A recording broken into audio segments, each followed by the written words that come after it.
guys, dahil day off natin ngayon, tayo yung mamamalengke, grocery tayo, hindi tayo ng stocks kasi ubusan ako ng stocks, pero meron pa naman, kaso dagdagan natin para sa 1 week na pagkain ko dito. So dito ako sa Spar, diyan ako mamamalengke, grocery. So tara, let's go.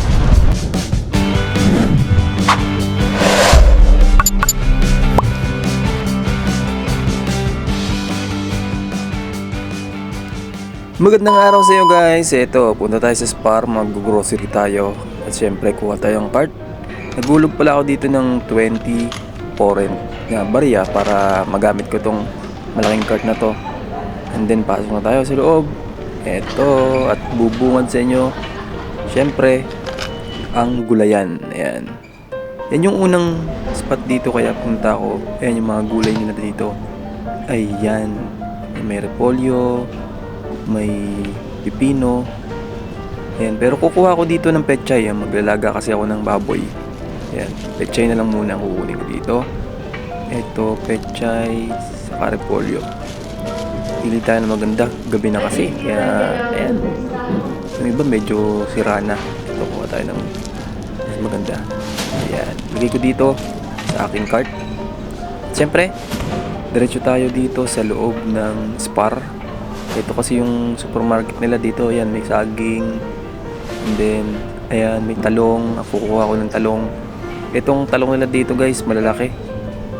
Matataba yung talong nila dito guys. Ayan, 799 kada kilo. Porent yun. Hungarian porent. Ayan, kuha tayo ng mga dalawa na talong. Ayan, lagay ko na ulit dito sa aking cart. And then, diretso tayo, tapos diretso tayo. Ayan, then pupunta muna ako dito, kuha ko ng kamatis. Ayan, kuha tayo ng mga ilang piraso. Tanggalin natin yung tinatanggal ko dito yung yung tangkay kasi pampabigat yan eh. Ayan, kailangan ko ng kamatis yan para sa itlog. Ayan, pwede yan sa itlog, sa omelette. Ayan, panggisa. Ayan, kuha tayo ng mga 6 na piraso. Ayan, 699 lang per kilo. Medyo mahal. Medyo mahal dito guys. Ayan yung code niya, 67. Yan, kailangan kasi yung code para magka-barcode. And then kuha na tayo dito ng mantika. Ayan, naubos na kasi yung mantika ko sa bahay. And then may nakita ko dito. Ayan o, para siyang ham. Pang burger. Pero uulamin ko to. Pang mabilisang luto. Ayan, kuha tayo ng mga dalawa. Okay, diretso tayo sa loob. Ay, nahulog pa. Diyan ka na lang sa loob. And then diretso tayo. At napansin ko dito pang yung mga hotdog dito. Ayan o, kaya kumuha na rin ako dito ng hotdog. Ayan, gusto ko sanang bilhin yung mamahaling hotdog eh, kasi yun yung lagi binibili ko kasi malasa. Pero try ko tong brand nila, itong Spar budget. Ayan, bonus tuloy. Bonus SM pala yun. Ayan, kuha tayo ng isa. Ito yung Spar budget nila yan. Ayan, basta may S na ganun. Ayan, Spar yan. Ayan, Spar budget. Lagay ko na dito sa cart. Ayan, may nagpurong pa ng isang babae doon kasi nakaharang doon yung cart ko. And then balik tayo dito sa babuyan. Ayan, babuyan tuloy. Ayan, balik tayo dito. Ayan, kumili ako ng parang liempo ba to? Hindi, makapal na may taba para masarap. Medyo masarap siyang lutuin. Ayan, hindi sila nakakapag-English. Kaya sabi ko, nag-sign language na lang ako ng turo na lang. Sabi ko 1 kilo. Ayan, bigyan niya ako ng dalawa. Lagpas ng 1 kilo to. Kaya hindi ko na pinahiwa. Ayan. Sabi niya, thank you, kasanom. Ayan, diretso tayo dito. Siyempre, bibili ako ng fresh milk. Ayan, ginagamit ko sa kape ko eh. Ayan, saka iniinom mo na rin. Kaya bili tayo ng dalawa. Medyo mabigat siya eh. Ayan, mga 1.5 liters yan. Ayan, higit ko na rin dito. And then, diretso tayo sa loob ng Spar. Naghahanap ako dito ng itlog. Ito, may nakita ako dito. Ayan. Yan, yung itlog nila dito nakaganyan. Ganyan yun. Per 10 pieces yan. Ayan. Hinahanap ko dito yung yung 18 pieces kaso ubos na.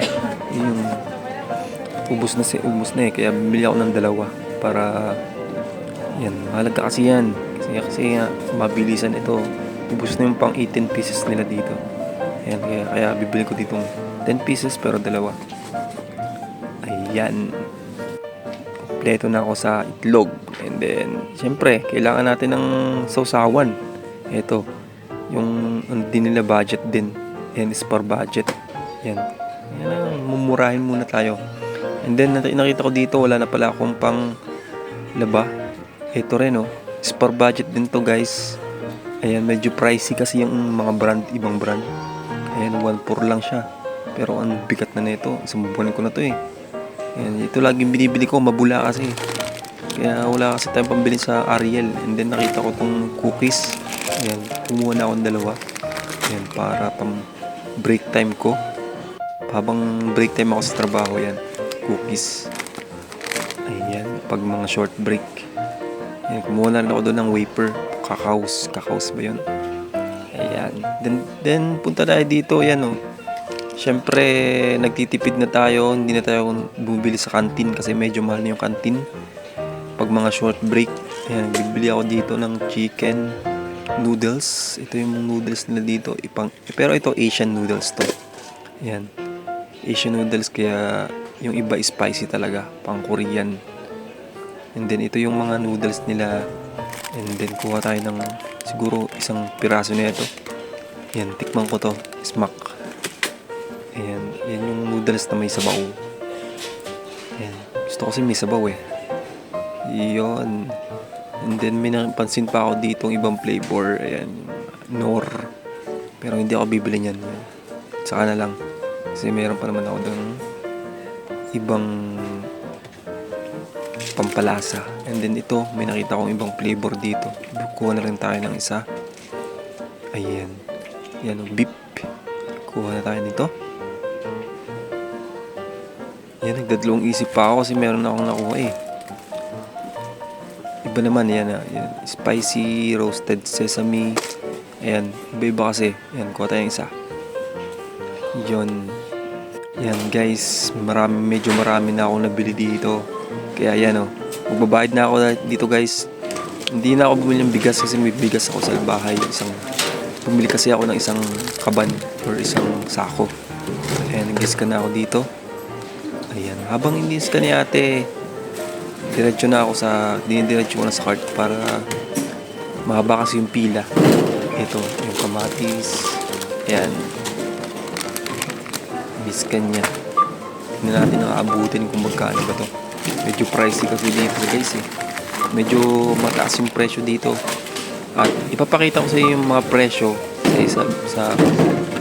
sa vlog ko na lang. Ayan, kung gusto nyong malaman kung yung mga presyo dito, mag-upload na lang ako sa vlog. Comment kayo kung kailangan ko bang mag-upload sa YouTube ko. At mag-subscribe na rin kayo guys sa aking YouTube para update kayo. At ito, magbabayad na ako. Ayan, scan yan. Kailangan pala may barcode yun. Nalimutan kong mag-barcode dun sa loob. Yan, mga kamatis. Kailangan pala yun. And then ito, yan, dire-diretso lang si ate. Magkano ba ate? Magkano inaabot? Nasa 18k din guys. 18,000 yung inaabot ko. Pero mura lang yun dito guys. Nasa 3,000 pesos siguro yan. 3,000 pesos. Ito yung mga inaabot ng aking grocery ngayong araw. Yan, 18k mahigit. Foreign. Nasa 4k yan sa Pinas. And then ayan akala ko nagre-record ako pero naputol eh. Ayan. Yan, ibalik na natin yung cart para mabalik sa akin yung barya ko na hinulog dito para magamit ko yung cart. Sayang din kasi yun. Yan, lapag muna natin dito yan sa hig. Ayan, ang hirap kasi mag-video eh. Isang kamay ang gamit isang kamay sa cart. And then ayan, kapag sinalpak mo doon, makuha mo yung 20 foreign. So yun, nakabili na tayo. Yan lang, yung araw na to. Thank you for watching. Peace out.